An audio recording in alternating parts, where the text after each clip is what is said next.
À la une de l'actualité, le président vénézuélien Nicolás Maduro est réélu jusqu'en 2025 lors d'un scrutin critiqué par la communauté internationale et déclaré illégitime par ses opposants.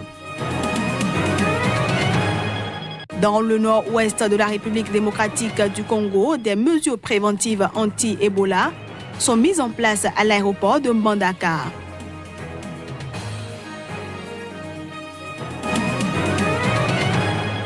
Et puis des milliers d'opposants au Nicaragua ont salué l'entrée en vigueur d'une trêve de 2 jours en défilant à pied ou en voiture à travers le sud de la capitale, Managua.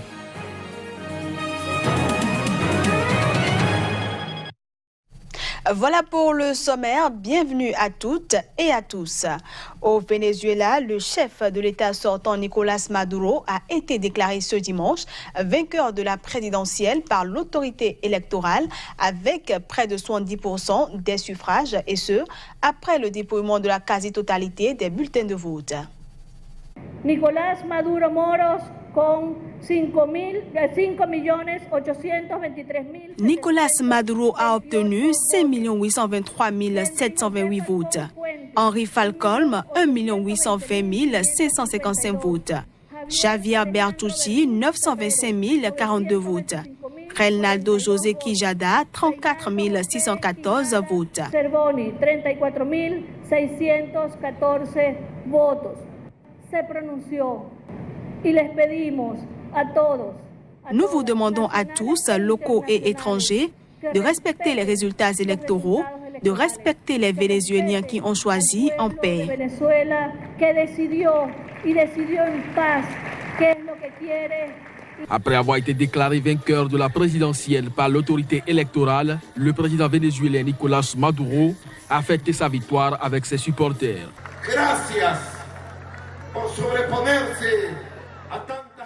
Merci d'avoir surmonté tant d'agressions, tant de mensonges.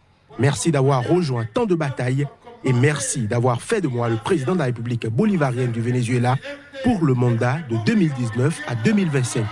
Merci, cher peuple du Venezuela.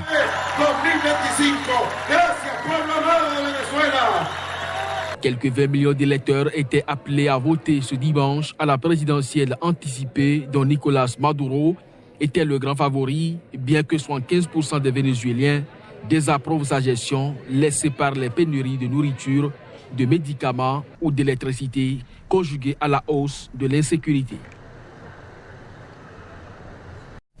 Et il faut dire que le candidat de l'opposition, Henri Falcón, a rejeté le scrutin présidentiel. Il exige la tenue d'une nouvelle élection avant la fin de l'année. Outre l'opposition, les États-Unis, l'Union européenne et le groupe de Lima, une alliance de 14 pays d'Amérique et des Caraïbes, rejettent ce scrutin. Nous ne reconnaissons pas la légitimité de ce processus électoral. Pour nous, il n'y a pas eu d'élection. Une nouvelle élection doit être organisée au Venezuela.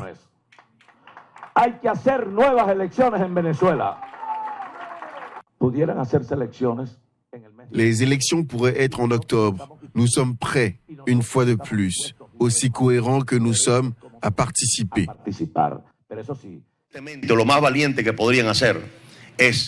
Le geste le plus courageux qu'ils puissent faire, c'est de répartir ces élections et que Nicolás Maduro retire sa candidature. Pendant ce temps, au Burundi, les résultats du référendum constitutionnel seront annoncés ce lundi. C'est ce qu'a indiqué le président de la commission électorale, Pierre Claver Ndaye-Carrier, dans un message transmis aux acteurs politiques. Les résultats définitifs seront validés ultérieurement par la Cour constitutionnelle. 3 jours après le vote, aucun chiffre n'a encore été donné par la commission électorale nationale indépendante. La CENI a justifié ce délai par le fait qu'elle attendait que tous les procès-verbaux en provenance des bureaux de vote lui soient adressés avant de s'exprimer. Par ailleurs, la coalition de l'opposition Amizero Aya Barundi a déjà annoncé qu'elle ne reconnaîtra pas les résultats du référendum. Les États-Unis suggèrent au président Paul Biya, au pouvoir depuis 1982, de réfléchir à son héritage et à sa place dans l'histoire avant les présidentielles prévues en fin d'année. C'est à travers un communiqué qui a suscité la colère de Yaoundé, qui a dénoncé ce week-end une certaine infantilisation de la nation camerounaise. Dans un communiqué, les États-Unis suggèrent au président Paul Biya, au pouvoir depuis 1982, de réfléchir à son héritage et à sa place dans l'histoire avant la prochaine présidentielle. Une suggestion qui ne passe pas du côté de Yaoundé, qui dénonce une infantilisation de la nation camerounaise. Selon le porte-parole du gouvernement camerounais, Issa Chiroma Bakari, joint par téléphone, c'est en toute connaissance de cause que les Camerounais mettent le bulletin dans l'urne.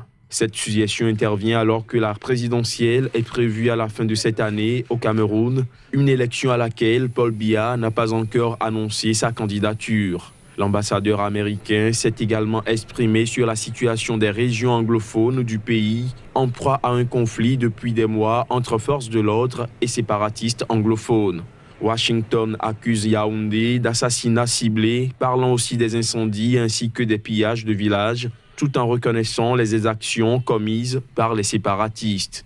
Pour le porte-parole du gouvernement camerounais qui refuse de mettre sur le même plan la victime et son bourreau, c'est plutôt la nation camerounaise qui fait l'objet d'une agression de la part d'une minorité violente et extrémiste. On parle santé à présent à Mbandaka, épicentre de la récente épidémie d'Ebola en République démocratique du Congo. Un lave-mains a été installé à l'extérieur d'une église pour inciter les fidèles à éviter la propagation du virus Ebola. Certains Congolais sont convaincus que le virus est lié à des mauvais sorts. Nous avons des coutumes différentes et maintenant on ne sait pas si réellement ce sont des sorts qui viennent de villages. Mais le médecin vit que c'est Ebola. Mais là, on ne sait pas si c'était les sorts ou des coutumes ou quoi. Mais ouais, nous lavons le main avant les kits et après les kits parce que nous évitons la maladie. Ce qu'on appelle aujourd'hui le virus Ebola. Et nous évitons ça, c'est pour cela. Les médecins qui sont dans l'église, ils sont organisés, ils nous ont amené le lave-main. Par exemple, quelqu'un il a des maladies, qu'il a été à l'hôpital, le médecin lui a dit en tout cas pour toi ça suffit, on ne peut plus te traiter, bon, il faut chercher une autre solution. Si c'est dame ou monsieur vient chez nous, étant que les serviteurs de Dieu, on va les soumettre dans des prières. Il y a aussi un département de médical. Ces départements s'en chargent pour les cas des maladies. Alors si quelqu'un est malade, si ce n'est pas des mauvais esprits, on l'oriente chez le docteur. Des mesures préventives anti-Ebola sont également mises en place à l'aéroport de Mbandaka, au nord-ouest de la République démocratique du Congo. Le gouvernement congolais a annoncé ce week-end le démarrage ce lundi d'une campagne de vaccination contre le virus Ebola dans la province de l'Équateur, au nord-ouest de la République démocratique du Congo. Pour le départ, si la température est supérieure à 37, nous appelons l'ambulance pour vous mettre en quarantaine. Alors actuellement, donc, il y a encore des gens qui sont sous traitement, donc une dizaine de gens sous traitement donc, dans le centre à Bikoro. Et donc on travaille aussi dans la périphérie avec le ministère de la Santé pour essayer de limiter la propagation de l'épidémie. Mais donc on a eu 2 gens qui sont sortis tout à l'heure, que j'ai pu voir sortir en guéri de cette maladie. Et puis on a des équipes aussi qui s'occupent de tout ce qui est l'aide aux enterrements dignes, mais de manière protégée pour éviter que la population soit infectée. Quelques 600 personnes ayant eu des contacts directs ou indirects avec la maladie sont ciblées dans le cadre de cette campagne de vaccination. Selon Flori Kabanga Numbi, porte-parole par intérim du gouvernement, des partenaires ont promis 300 000 doses de vaccins à la RDC pour cette opération dont la durée n'a pas été déterminée. Le gouvernement congolais, qui a réaffirmé avoir déjà reçu 5 400 doses de vaccins contre Ebola, s'est opposé à d'éventuelles mesures d'isolement contre la RDC, exprimant sa pleine satisfaction de la qualité et de la rapidité de la riposte. Dans son dernier bilan vendredi dernier, le gouvernement a déclaré avoir enregistré 43 cas alors que l'OMS faisait état le même jour de 45 cas, dont 25 décès. Ce journal se poursuit. En Afrique du Sud, le président Cyril Ramaphosa a fait un aveu ce samedi. Il a en effet reconnu le manque de progrès dans la redistribution des terres au profit de la majorité noire, et ce, depuis la fin officielle de l'apartheid en 1994. Les élections sont prévues en 2019 en Afrique du Sud. Et le sujet de la redistribution des terres est brûlant à l'approche de ces scrutins. Le président Ramaphosa a concédé samedi que le manque de progrès enregistré dans ce domaine depuis 1994 serait en grande partie imputable à la faiblesse des institutions, l'incohérence des législations, une mauvaise allocation des ressources ou encore la corruption. En effet, depuis son arrivée au pouvoir en février, Cyril Ramaphosa s'est engagé à accélérer la réforme de la terre destinée à réparer l'injustice historique grave commise à l'égard de la majorité noire pendant l'apartheid. En fait, le régime de l'apartheid a accordé 87% des terres à la minorité blanche et seulement 13% à la majorité noire. Il a déclaré que la responsabilité de l'ANC est désormais de s'assurer d'avoir un programme complet, cohérent et durable. C'était à l'occasion d'un atelier de 2 jours de son parti, le Congrès national africain, consacré à ce sujet très sensible. En février, les députés ont décidé à une très large majorité de mettre en place une commission chargée de réviser la Constitution à cette fin.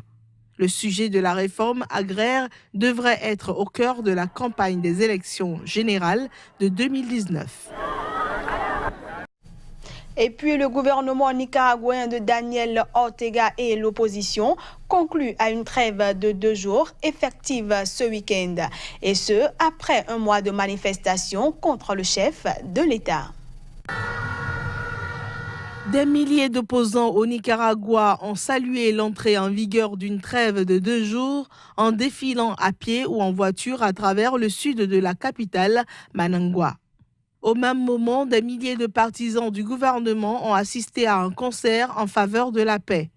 La trêve de 2 jours entre le gouvernement et l'opposition, effective samedi et dimanche, a été conclue vendredi lors de discussions menées sous l'égide de l'Église catholique entre les représentants du gouvernement et les opposants afin de trouver une issue à la crise profonde qui secoue le pays après un mois de manifestations. La Commission interaméricaine des droits de l'homme a commencé vendredi sa mission au Nicaragua en demandant au gouvernement du président Daniel Ortega de cesser immédiatement la répression contre les manifestations. Nous appelons l'État nicaraguayen à cesser immédiatement la répression contre les protestations. Au nom de la CIDH, nous condamnons les morts, les disparitions, les agressions et détentions arbitraires de manifestants, activistes et journalistes enregistrés dans le pays depuis le début des protestations. Ce n'est pas notre mandat de déterminer la responsabilité pénale d'un individu, mais c'est plutôt de déterminer si un État est responsable de violation des droits de l'homme conformément au droit international. Personne ne devrait rester à la maison parce qu'on ne peut créer le changement de la maison. On doit sortir de chez soi et manifester. Si on ne sort pas, on ne soutient pas ceux qui nous représentent à la table du dialogue. Les étudiants n'excluent pas un mouvement de blocage à l'échelle du pays si le gouvernement reprend la répression et si le dialogue ne donne pas de résultats. Au moins 63 personnes ont été tuées et quelques 500 blessés lors de cette vague de contestation à travers le pays, selon le dernier bilan des ONG. Et voilà, mesdames, messieurs, ce sera tout pour cette édition que je vous remercie d'avoir suivi. Bonne suite des programmes en compagnie de Sika TV.